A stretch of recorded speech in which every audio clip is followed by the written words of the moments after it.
This photo looks completely innocent, right? These are the 7 astronauts of the Columbia space shuttle, which had gone on a research mission to space. The crew posed for this photo shortly before the shuttle re-entered Earth's atmosphere. What they didn't know was that a piece of insulation foam had broken off of the shuttle's external tank and struck the thermal protection system on the left wing. Now, I'll admit, I'm no rocket scientist, but to sum up the situation, the damage that this accident caused was very severe. When the shuttle re-entered the atmosphere, hot gases were able to penetrate the heat shield and destroy the entire left wing, which caused the shuttle to break apart. All 7 astronauts on board were killed in the accident.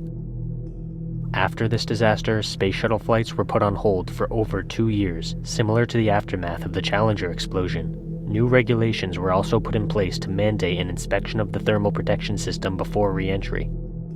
The 7 astronauts were as follows: Rick Husband, a colonel from the United States Air Force who was in command; William McCool, the pilot who was a United States Navy commander; Michael Anderson, the payload commander who was also a U.S. Air Force lieutenant colonel; Kalpana Chawla, the flight engineer; David Brown and Laurel Clark, the mission specialists who were both Navy captains; and last but not least, Ilan Ramon, the payload specialist who served in the Israeli Air Force and who was also the first ever Israeli astronaut.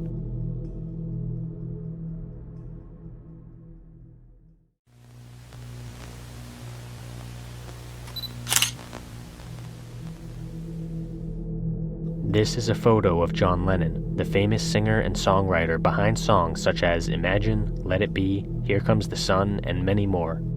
The picture shows Lennon signing a record for a fan, but what you can't tell from the picture alone is that the fan is actually Mark Chapman, who would go on to murder Lennon the same day as this photo was taken, December 8th of 1980. According to Chapman, he waited outside Lennon's apartment until the singer left, at which point he asked Lennon to sign his record. After Lennon left, Chapman waited for him to return. When Lennon returned from the recording studio, Chapman shot him. After the shooting, Chapman simply went back to reading his book. Chapman had serious mental health problems that had never been diagnosed or treated. He heard voices and had obsessive thoughts about various topics. He had idolized Lennon in his childhood, but he eventually became a born-again Christian and was angry that Lennon had claimed the Beatles were more popular than Jesus. There were multiple times that he planned on killing Lennon, but he changed plans each time until he finally followed through on December 8th. He believed that taking the life of a famous person would give his life meaning. This is yet another example of why mental health needs to be taken much more seriously in this country. We'll never know what would have happened if Chapman had received the care he needed, but it might have dissuaded him from committing murder.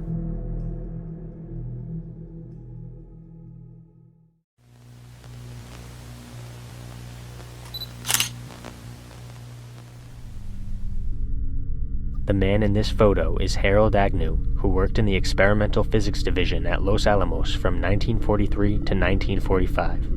Agnew took part in the development and assembly of the Fat Boy atomic bomb, which was dropped on Nagasaki on August 9th of 1945. Agnew witnessed the first ever nuclear chain reaction during his career. During the Hiroshima bombing, he actually flew on the bomber as a scientific observer. His task was to measure the bomb's shockwave and power. So, what makes this photo in particular unsettling? Well, I'm sure you've noticed that Agnew is carrying something in his left hand. This object is actually the plutonium core of the Fat Boy atomic bomb. This object was responsible for undergoing a fission reaction, which would then convert into explosive energy. To put it in simpler terms, Agnew is essentially holding the heart of an atomic bomb. This relatively small object was responsible for the deaths of over 40,000 people. Regardless of whether or not you agree with the decision to drop the bombs, this is a chilling photo when you consider the lives that were lost.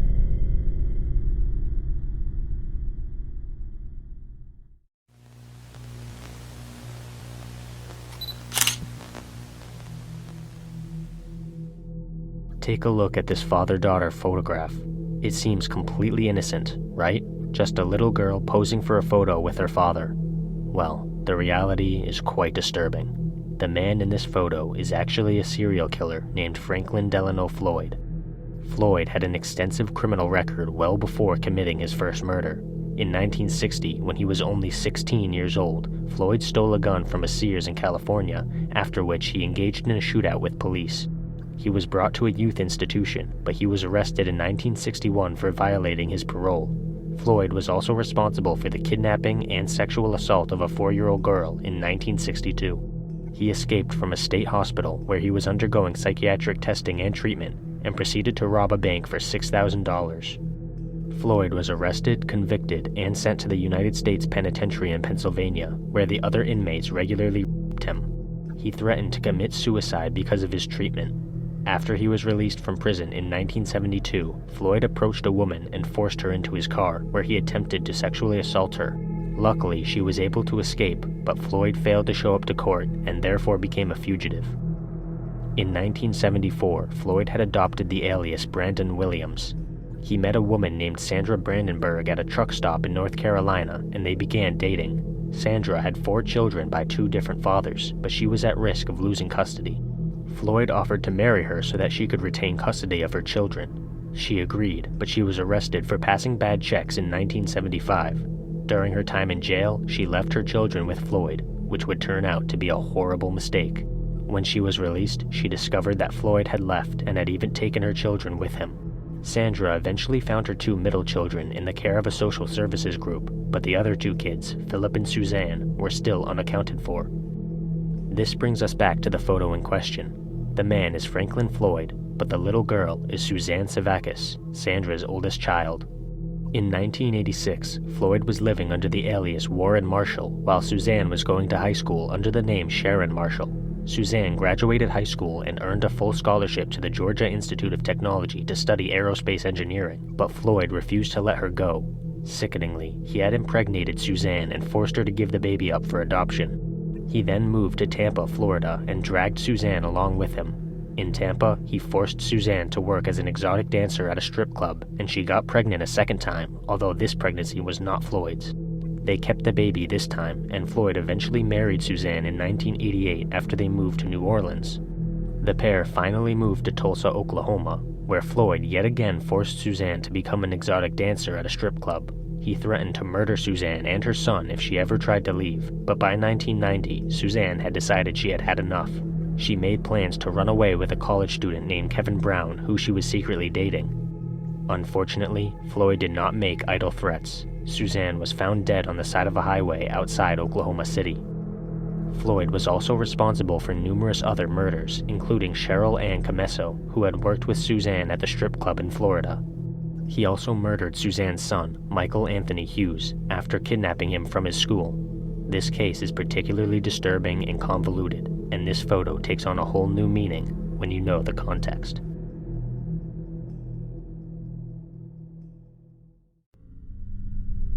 David Alexander Johnston was a geological survey volcanologist. In other words, he studied volcanoes for an agency in the United States government. His career took him across the United States, everywhere from Alaska to Colorado.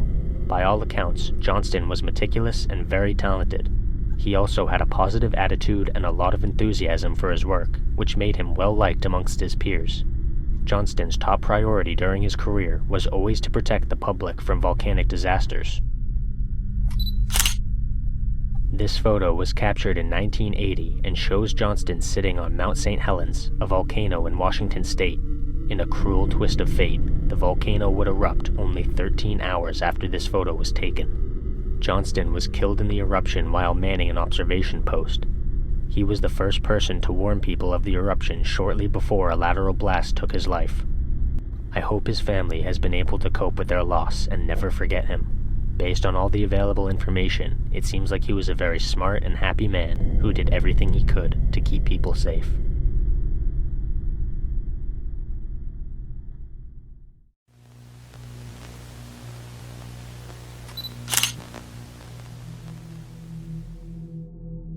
At first glance, you may think this is an innocent family photo.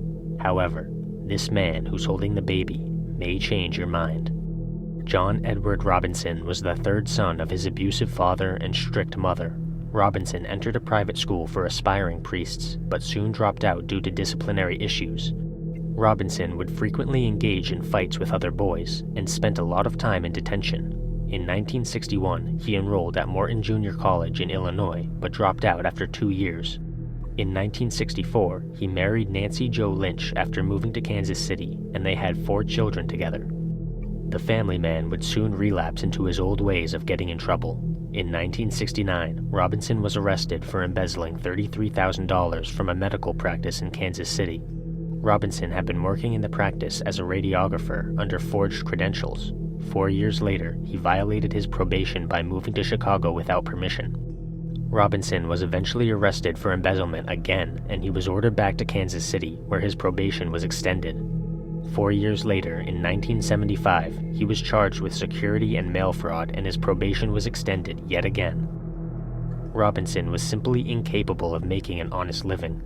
When he was named to the board of directors for a charitable organization in 1977, he forged letters from the executive director of the organization. He sent these letters to the mayor of Kansas City, informing him that he was the organization's Man of the Year. He threw an awards lunch in the mayor's honor. Robinson was arrested yet again in 1979 for embezzlement and check forgery. After his release from a 60-day sentence, he created a fake hydroponics business, which he convinced his friend to invest $25 in. He stole the money, but it's also important to note that the friend whom Robinson had scammed was married, and his wife was dying at the time this happened. His friend had wanted to use the return from the investment to pay for her medical care. John Robinson wasn't done just yet, however. His worst string of crimes came next. In 1984, Robinson hired a woman named Paula Godfrey to work as a sales representative for one of his fake companies. She went missing shortly after Robinson offered to drive her to the airport for a flight she had to catch. Only a year later, Robinson met a homeless woman named Lisa Stacy and her 4-month-old daughter, Tiffany. Robinson convinced Lisa to join an outreach program for young mothers that would give her a home and a job in Chicago. After she left with Robinson, he contacted his own brother and informed him that a baby was up for adoption because its mother had killed herself. His brother received Tiffany, and Lisa was never heard from again. In 1987, Robinson hired 27-year-old Catherine Clampett for the same fake company he used on Paula Godfrey. Clampett attended a business meeting with Robinson and was never seen again. After getting out of prison in 1994 from fraud charges, the prison librarian from the prison he had attended left her husband and moved to Kansas to work for Robinson. Robinson had her husband's alimony check sent to a P.O. box in Kansas, and Beverly Bonner disappeared. Robinson continued cashing the alimony checks for several years. Before long, Robinson discovered a brand new hunting ground for victims. On the internet, Robinson perused online chat rooms under the username Slave Master. It was in one of these chat rooms that he found 45-year-old Sheila Faith. Sheila accepted a job offer from Slave Master because she needed to pay for her mother's medical expenses. Her mother had a birth defect that affected her spine. Sheila moved to Kansas City and immediately went missing. Slave Master began using BDSM chat rooms. In 1999, he offered a job to 21-year-old Izabela Luica, a Polish immigrant. Izabela moved to Kansas City, where Robinson gave her an engagement ring and paid for a marriage license that never got picked up. Izabela signed a slave contract under Robinson's ownership, which gave him total control over her life, including her bank accounts. Izabela disappeared shortly after this, and Robinson told a web designer he employed that she had been deported for smoking marijuana. In 2000, Robinson convinced a 27-year-old nurse named Suzette Truton to become his submissive sex slave. While Robinson and Suzette were supposedly abroad, Suzette's mother received several typed letters from her daughter. The letters had Kansas City postmarks. Suzette went missing shortly after this. Robinson was eventually caught due to his failure to properly cover his tracks. He received the death penalty and remains on death row to this very day. Robinson represents the very worst of humanity, the capability of committing countless atrocities for your own gratification. Hopefully none of us accept a job offer from anyone like John Robinson.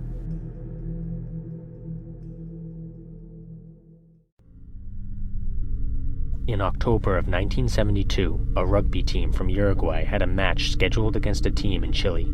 The club's president chartered a small plane to fly the team to its game. The plane had 5 crew members and 40 passengers. The team was accompanied by various friends and family members who were coming to watch the game. The flight was delayed by a day due to a storm front over the Andes. The following day, the pilot decided to go ahead with the flight despite the conditions still being rough. They were expected to improve by early afternoon. The co-pilot was flying the plane while the pilot coached him. Unfortunately, due to his inexperience, the co-pilot miscalculated the plane's bearing and distance to a radio beacon. The plane rapidly began descending from the thick cloud cover, and the passengers noticed that they were flying strangely close to the mountains. The co-pilot abruptly brought the plane into a near-vertical ascent, trying to avoid crashing into the mountains. The plane stalled and shook, but ultimately made it over the ridge that they were trying to avoid. However, during the incident, the plane had struck the mountains several times and sustained serious damage. The tail section of the plane became disconnected from the rest of the vehicle, and 5 people were immediately swept away. 2 more passengers ended up falling out of the plane before it finally crashed on the snow. The cockpit was crushed and both the pilot and co-pilot died. The pilot died instantly, but the co-pilot was still alive in the immediate aftermath. He asked another survivor to find his gun and shoot him, but the other man refused. The co-pilot later succumbed to his injuries. 33 passengers had survived the crash, but most of them were severely injured. Search efforts were launched soon after the crash, but the plane had a white body that blended in with the snow. Rescue planes flew over the survivors on several occasions, but they had no way of alerting them. After 8 days of searching, the rescue effort was canceled. The plan was to continue the search effort once the snow had melted in December. The team captain, Marcelo Perez, assumed leadership of the survivors. They built a shelter out of the wreckage and used sheet metal to collect water. The seat covers were used to keep everyone warm. Multiple people died within the first few days. At one point, the survivors found an AM radio in the wreckage, but when they used it, they heard the news that the search effort had been called off. Now, take a look at this photograph. It was captured sometime after the crash. The context I've given you so far is already enough to make this photo disturbing, but there's a little more to it. Notice how a section in the bottom right of the picture is blurred out? Well, that's because it shows a human spine.